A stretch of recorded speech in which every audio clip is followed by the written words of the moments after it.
Es un placer para nosotros estar en esta primera edición de Radio Cámara del 2019 con el presidente de la Cámara Argentina de la Construcción, el doctor Julio César Crivelli. ¿Cómo le va, doctor? ¿Todo ¿Qué bien? dices? ¿Cómo estás? Muy bien. Bueno, muchísimas gracias por estar en esta inauguración o reinauguración de Radio Cámara, ya en este nuevo ciclo. En este año que, bueno, lo que nos interesa también es saber, ¿no?, cuáles son los desafíos en esta gestión que usted está encarando ya desde hace muy poquitos meses. Bueno, los desafíos son muchos. Por un lado, algunos desafíos de estructura y otros de coyuntura. Los de coyuntura son, digamos, la situación presupuestaria muy difícil de nuestro país, que lamentablemente está impactando en toda la obra pública, de vivienda, de vialidad, de lo que fuere. Todo tiene un presupuesto menor y muy restringido, de manera tal que las empresas están con problemas de desarrollo, problemas de facturación, y bueno, todo eso requiere una acción frente al Estado para tratar de disminuir en lo que se pueda estos daños. Digo disminuir en lo que se pueda porque el presupuesto es algo que ya está definido, no va a cambiar, de manera tal que ya sabemos que este año la plata no va a alcanzar, la actividad se va a tener que reducir, va a haber que desemplear gente, en fin, todas las situaciones que se dan cuando hay una fuerte restricción presupuestaria. Pero bueno, dentro de ese marco hay que ver cómo hacemos para que la restricción presupuestaria golpee lo mínimo posible a las estructuras empresarias, porque para el país perder esas estructuras sería realmente una pena enorme, ¿no? Más allá, evidentemente, de la pérdida que significa para los socios que tengan este tipo de trastornos, ¿no es cierto? Así que bueno, hay una primera actividad en todo ese sentido. En otro orden de ideas, la Cámara hizo una mesa de coordinación con la Cámara de Desarrolladores y con la Asociación de Empresarios de la Vivienda para tener una única voz en todo el tema que se refiere, en todo el tema referido al sistema hipotecario. O sea, el sistema que popularmente se conocen como los créditos UVA.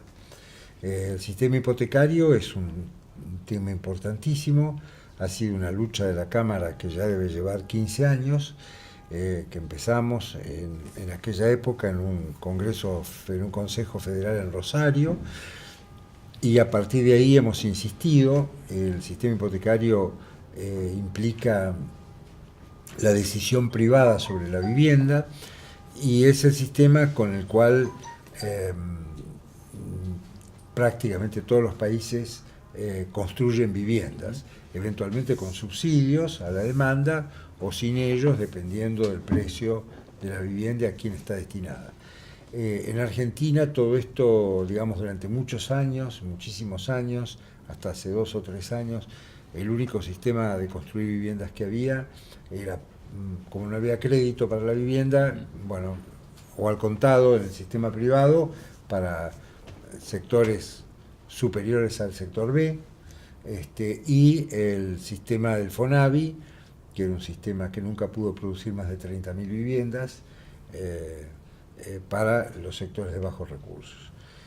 Lo que se pretende con la instauración del sistema hipotecario es un sistema mucho más eficiente, donde se financia desde el sector privado, de manera tal que no existe la restricción de fondos de los presupuestos públicos y se pueden construir muchísimas más viviendas, ¿no? Tenemos un déficit de más de 2 millones de viviendas, de manera tal que hay que acometer esto rápidamente. En este momento, este gobierno hace 3 años, digamos, de alguna manera oyendo la prédica y las ideas de nuestra Cámara, instauró un sistema hipotecario al cual todavía le faltan, está muy bien, le faltan todavía muchos ajustes que hay que hacer. Esta es entonces otra tarea a la cual tenemos que dedicarnos. Y la tercera tarea de la coyuntura, es todas las cuestiones de integridad y compliance, que son muy importantes en este momento en Argentina, o sea, dotar a la Cámara de un sistema eficiente de integridad, siguiendo las las conductas que marca la guía que acaba de publicar la Comisión Nacional de Defensa de la Competencia. Y una guía de buenas prácticas. Y ahí hemos hecho un convenio con KPMG, que es una de las Big Four, es uno de los 4 grandes auditores del mundo, para que ellos hagan el trabajo. Y por otro lado hemos designado un consejo asesor con personas muy notables. El presidente es el actual presidente de Poder Ciudadano, que es una organización sin fines de lucro que tiene muchísimo prestigio, y lo acompañan un expresidente de la Federación Internacional de la Industria de la Construcción, que es uruguayo, se llama Mas, y un señor chileno, expresidente de la Confederación Internacional de la Industria de la Construcción, un señor Carriquirri. Hasta que creo que tenemos un consejo de lujo, tenemos un auditor excelente que es KPMG, y bueno, y ahora estamos trabajando en el código de ética, en el canal de consultas, y en fin, en todos los instrumentos que integran este gran tema de la integridad.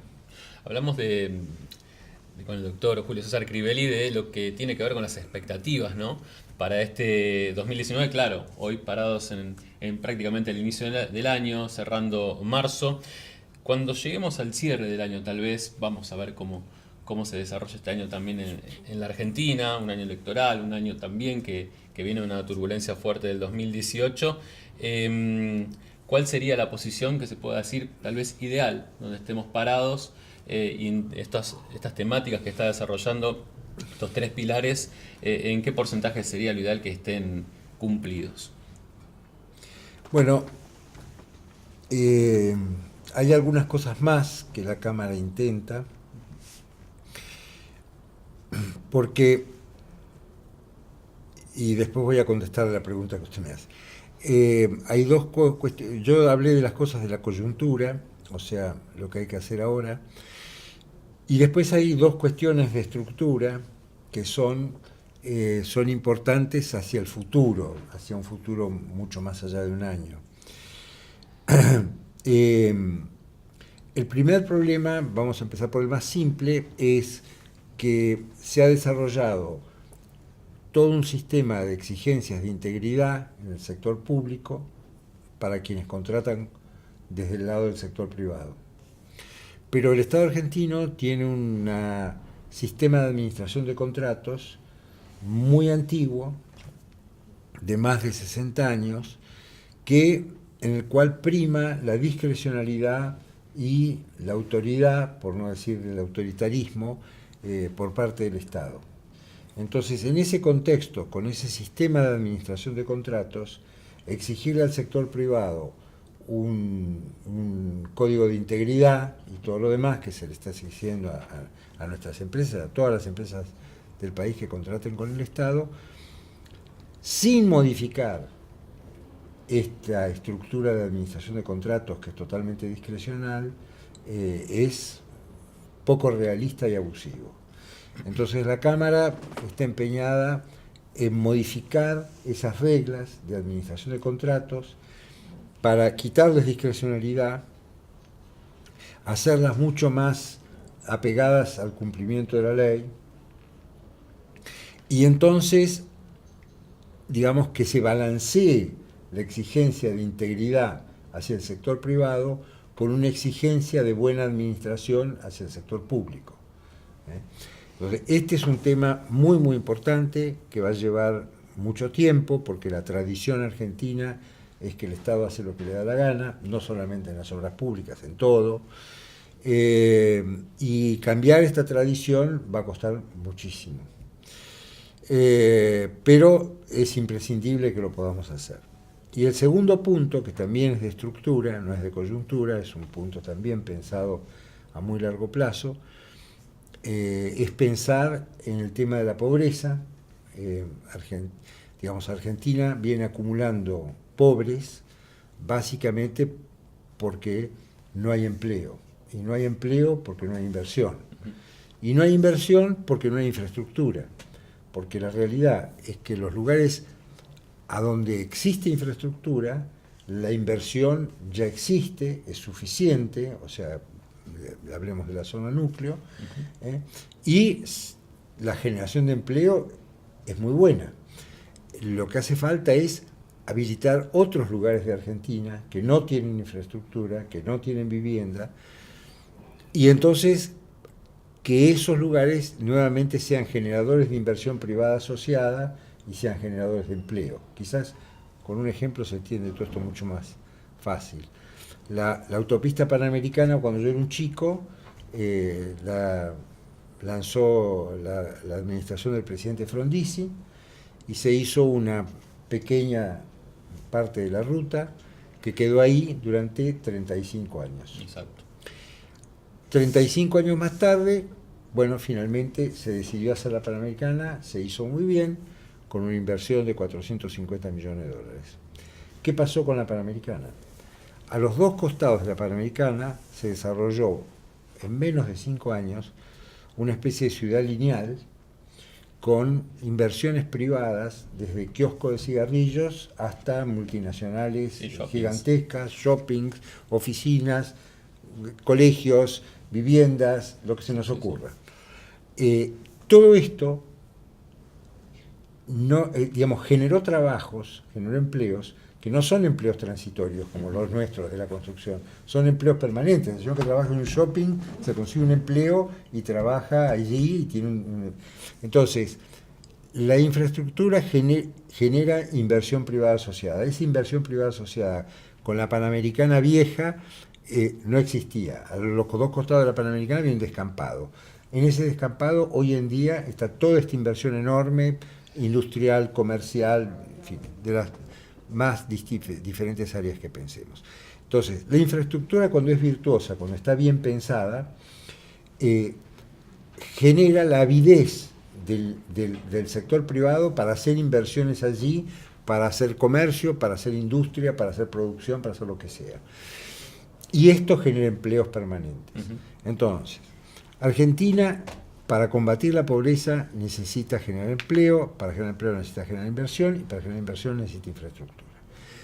Para hacer infraestructura necesitamos un programa, porque Argentina ejecuta la infraestructura con decisiones políticas bastante poco fundadas técnicamente. Y como nuestros recursos son muy escasos, precisamente porque somos pobres, tenemos que necesariamente tener una planificación muy seria de la infraestructura. Entonces la Cámara está propiciando la creación de una Agencia Federal de Infraestructura fundada por el sector privado y por el sector público. ¿Por qué el sector privado? Porque el sector privado es el que le va a dar realismo a las obras para que las inversiones que hagamos con la poca plata que tenemos sean como la Panamericana. Exacto. Y no que sean un camino en el medio del desierto que no le sirve para nada a nadie. También la estructuración de un fondo de infraestructura para que ese fondo, que va a estar alimentado por distintos impuestos que ya existen hoy, tenga un flujo financiero que pueda ser apalancado y entonces las obras que podamos acometer sean más y más rápido, de manera tal de recuperar el enorme atraso que tenemos hoy en día. Bueno, y todo esto configura entonces estos dos grandes problemas, el de administración de contratos y el de planificación de la infraestructura, planificación eficiente de la infraestructura, son dos temas básicos que ya no hacen a esta coyuntura que estamos viviendo, de mucha inflación, altas tasas de interés, recesión, bueno, todo esto en algún momento va a pasar, esperemos, todo esto en algún momento va a pasar, y Argentina tiene que estar preparada para combatir la pobreza por un lado, y tiene que estar preparada para administrar sus contratos como corresponde. Y entonces estas tareas de estructura son tareas en las que la Cámara va a estar involucrada. Y tareas que, entiendo yo, como son estructurales, es importante plantearlas en este momento porque van a llevar su tiempo. Mucho tiempo, exactamente. Acostumbrarse. Bueno, son muchos años tal vez de no hacer este planteo. Así es, así es. No, en una época se hizo, la realidad es que es muy difícil para nuestros políticos de cualquier partido entender estos asuntos y aceptar que hay cuestiones técnicas donde ellos no, digamos, no pueden tener preponderancia, sino que el sector privado tiene que tener un peso muy grande en las decisiones. Porque en general se tiende a usar la infraestructura y la vivienda como factores de competencia política electoral. Entonces yo construyo viviendas no donde hacen falta, donde yo construyo viviendas en un lugar a donde me van a votar. Exacto. O es un tema de costo y rédito político. Exactamente. Entonces cuesta mucho que cualquier político de cualquier partido asuma que debe limitar su poder. El problema del límite del poder es uno de los problemas más graves de las repúblicas, en todos los órdenes, y en este orden también, ¿no? Es lo mismo que la administración de contratos. A los funcionarios públicos de todo el mundo les gusta hacer lo que les da la gana. Claro. Ahora, hay que tratar de ponerles límite para que las cosas funcionen bien. Sí, que también cuesta mucho porque ellos no quieren. Claro. Y además no es que no quieren los de un partido, no quieren los de ningún partido. De manera tal que en este asunto están todos unidos. Nadie quiere cargar con ese Nadie quiere cargar con él. Entonces, la verdad... Y la gente no lo puede comprender eso. Yo sé que es un tema muy difícil para un político. Trato de ponerme un poco en el lugar. Y que la gente pueda comprender que hay cambios que tienen que ser de base, de fondo muy fuertes para que... Bueno, eso... Hoy, pero en unos años... Sí, eso, digamos, es difícil de explicar. Para la gente es muy difícil de... porque la gente está apresurada por sus problemas de coyuntura, por sus problemas de sobrevivir todos los días, y bueno, es una responsabilidad muchas veces de la dirigencia, tomando dirigencia con el sentido más amplio. En la dirigencia entra la parte académica, entran los sindicatos, entran los partidos políticos, entran los empresarios, entran todos los que tienen responsabilidades mayores que lo normal, de los medios de comunicación, en fin, todos los roles que tienen responsabilidades mayores que las normales en una sociedad, ¿no? Pero son cuestiones difíciles de aceptar y de entender. Pero uno no tiene que perder el optimismo, porque hay un montón de lugares a donde sí lo hicieron. Exacto. O sea que si sí lo hicieron, hay buenos ejemplos, si sí lo hicieron es porque se puede hacer. En Argentina se intentó, existe una ley que funda un Sistema Nacional de Inversión Pública y un banco de proyectos. Pero la realidad es que no funcionan como tales, el sector privado no está comprometido, prácticamente se han convertido en un requisito formal de los proyectos, nadie se lo toma en serio. De manera tal que, bueno, estas son tareas que tenemos que emprender hoy. Y entonces, contestando la pregunta de cuál sería el balance al cierre, bueno, esperamos que con las cuestiones coyunturales, que lo de compliance creo que como depende solo de nosotros, vamos a estar bien, vamos a haber cumplido con todo nuestro programa y vamos a poder exhibir delante de la sociedad una estructura de integridad realmente bien formada. En cuanto a la coyuntura, bueno, se verá, ojalá aparezca Papá Noel y se solucionen los problemas. Mientras tanto, vamos a luchar todo lo posible para que el daño sea lo menor, digamos, para controlar el daño. Esa es la definición de este año. Y en vivienda aspiramos a que los detalles que quedan, que son muy, muy importantes del sistema hipotecario, podamos avanzar. Se ha avanzado en uno recientemente, que es la exención de IVA de las viviendas por debajo de 140.000 UVAs. 140.000 UVAs son más o menos $100.000, o sea, viviendas bien de clase media. Por debajo de ese valor están exentas de IVA. Eso puede hacer que, bueno, en el contexto de hoy con tanta inflación y tanto lío, es difícil, pero en otro contexto yo creo que puede hacer que haya una avidez de los inversores de meterse en este negocio, porque van a tener mucha demanda.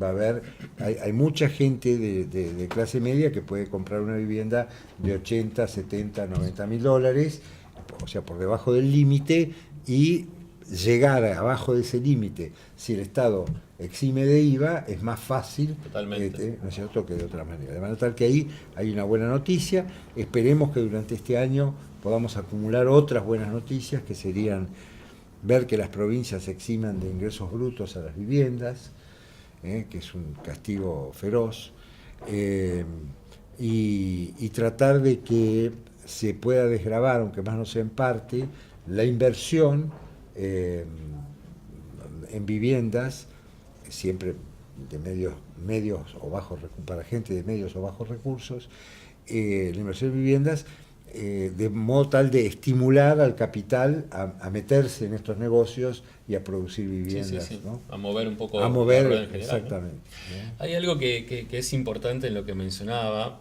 al margen, estamos hablando en líneas generales en contextos que tienen que ver con la estructura y con la coyuntura, y tiene que ver con los jóvenes, porque hay un montón de temas de base que van a ser para una Argentina, entiendo yo, mejor en muchos años. Y se va a estar desarrollando ya en este día un summit de jóvenes que organiza la Cámara Argentina de la Construcción, donde va a estar presente. ¿Cuál es esta expectativa? ¿Qué se espera de los jóvenes que escuchen y qué propuestas, ¿no?, también se pueden recibir? Bueno,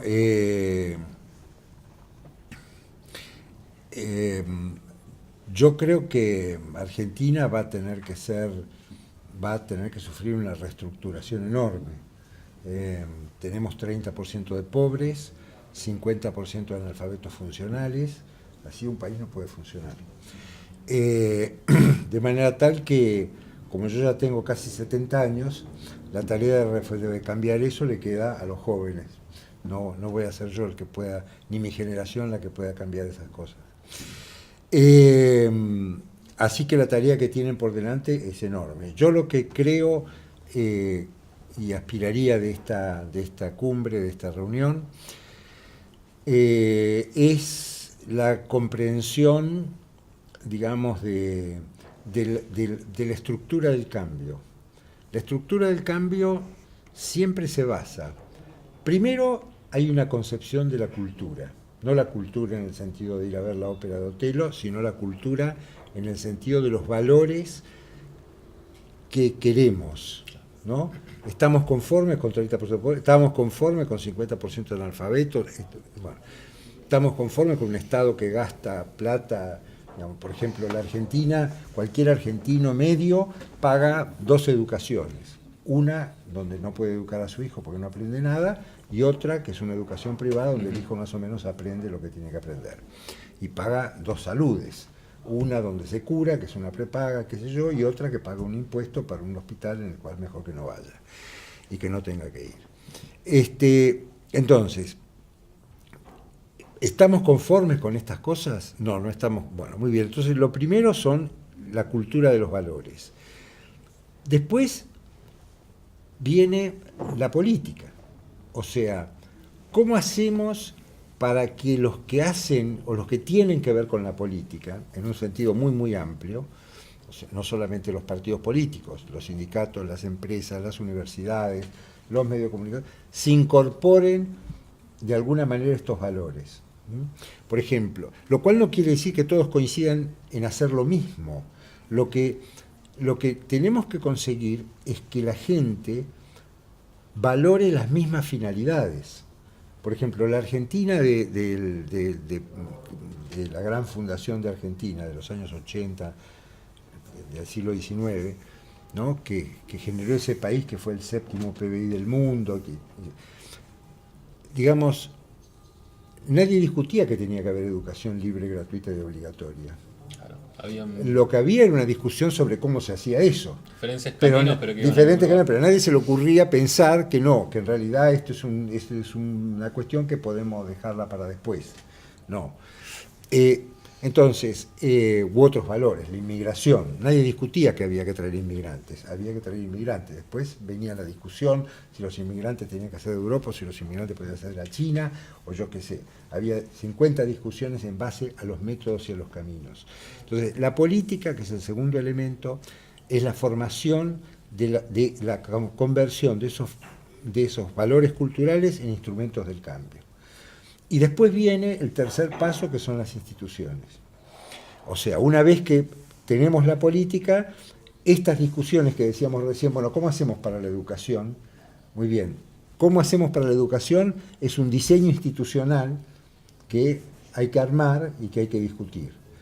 Y yo pienso que que los jóvenes lo que tienen es que pensar en estos caminos para ver cómo salimos de la situación en que estamos en Argentina. Desde el punto de vista de los jóvenes que están involucrados en la construcción, esto está referido a la infraestructura y a la vivienda, que es lo que nosotros sabemos hacer. Evidentemente la Cámara de Construcción no se va a meter en la educación, ni se va a meter... nosotros en lo que tenemos que pensar, y nuestra juventud tiene que pensar, es cómo transforma y cómo salimos del atraso enorme que... Argentina tenía los índices más altos de infraestructura por habitante hasta los años 50. A partir de los años 40 empieza una decadencia progresiva y hoy estamos en índices realmente bajos. Entonces, ¿cómo se hace para volver? Claro, y para recuperar 50 para años. Recuperar 50 años. ¿Seguimos haciendo lo mismo? Mejor que no, porque la verdad es que con lo mismo llegamos hasta aquí. Bueno, entonces si no podemos seguir haciendo lo mismo, hay que analizar qué es lo que tenemos que cambiar para que la tendencia cambie, porque por ahora la tendencia es la misma. Entonces, esto es lo que uno espera, uno espera mucho, ¿no? Esto es lo que uno espera de los jóvenes en cualquier orden, y repito, en la construcción, referido a lo que nosotros sabemos hacer, que es infraestructura y vivienda. Le quiero hacer una pregunta más, doctor, la aprovecho porque obviamente tiene que seguir con sus funciones. Y por si no lo sabían, el presidente de la Cámara Argentina de la Construcción, el doctor Crivelli, al margen de estar en este mundo de la construcción, es una personalidad destacada de la cultura de la ciudad de Buenos Aires. Le gusta mucho el arte, por lo que sé, es escritor, ha escrito poesía y demás. ¿Cómo se conjuga todo esto? Tal vez quiero preguntarle, de un gusto personal, también con lo profesional, y cómo ha nacido, ¿no? Ese gusto que yo no sé si hoy, no quiero animarme a decir que un poco, tal vez en la sociedad, no sé si está perdido, pero a veces más difuso, ¿no? De la afición por los libros, por estar más metido en el arte, en este aspecto. ¿Cómo ha nacido y cómo se va relacionando en el día a día? Bueno, cómo ha nacido es un tema tan misterioso para mí como para los demás. O sea, viene, qué sé yo, de mi familia, el interés, y yo desde que me acuerdo estaba interesado por la literatura y por el arte. Y siempre he estado interesado. ¿Cómo se conjuga en mí? Bueno, yo creo que, digamos que si queremos cambiar nuestro país, aún en la infraestructura y en la vivienda, que es un aspecto tan específico y en otras cosas, de lo que se parte siempre es de una estructura cultural, ¿no? Siempre se parte de una estructura cultural. Una estructura cultural es una estructura de valores. Y esto probablemente sea lo que hace que en mí convivan las dos cuestiones. La otra cosa que se convivan en mí es un placer estético y personal, digamos, comprometido con la literatura y con el arte, que es una cosa intransmisible, ¿no? Si se ha perdido o no, yo tengo dudas, digamos, dudas en serio, dudas. Hay veces que pienso, como usted, que de golpe se está diluyendo esto, ¿no?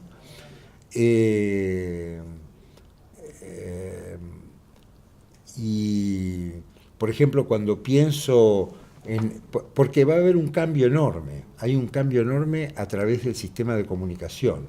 El sistema de comunicación digital va a cambiar toda nuestra concepción de la cultura. La gente además cada vez lee menos, es un cambio de paradigma, es un cambio de paradigmas total. Es más, hasta la imagen está reemplazando al concepto. En mucha medida la gente escribe con emojis, manda fotos, qué sé yo. No dice estuve en la fiesta de fulano, exacto, estaba mengano, qué sé yo. Saca una foto, manda una foto y se supone que con eso se entiende. Volvemos a los jeroglíficos. Bueno, el problema de las imágenes es que las imágenes son multívocas, tienen muchos significados, no tienen uno solo como los conceptos. Así que es todo un cambio gigantesco. Por un lado, entonces uno piensa... Bueno, ahora, por otro lado, viendo la historia cercana y Buenos Aires sigue siendo una ciudad con una actividad cultural frenética, diría yo. Tenemos 600 teatros. La única ciudad que tiene tantos teatros como Buenos Aires es Londres. Las demás todas tienen muchos menos. New York tiene menos teatros que Buenos Aires. Entonces, digamos, uno ve en la noche de los museos y van, pero no exagero, 1.500 personas al Museo de Bellas Artes. Bueno, hay gente que dice, no, pero van a pasear. Bueno, van a pasear, pero van al Museo de Bellas Artes. Están, ¿no es cierto? Entonces uno ve toda esta actividad y se ilusiona. Por eso yo diría que con este tema de la cultura y del momento de la cultura no tiene una confusión, ¿no es cierto? Totalmente. Pero bueno, era algo que lo queríamos saber, sobre todo por esta gran trayectoria que va mixándose también con en este caso, la Cámara de la Construcción. Yo le agradezco muchísimo por su tiempo, por estar en este inicio de ciclo 2019. Seguramente en alguna otra oportunidad nos volveremos a reencontrar y bueno, que sea la mejor de las gestiones, por supuesto. Bueno, muchísimas gracias. El doctor Julio César Crivelli con nosotros, presidente de la Cámara Argentina de la Construcción.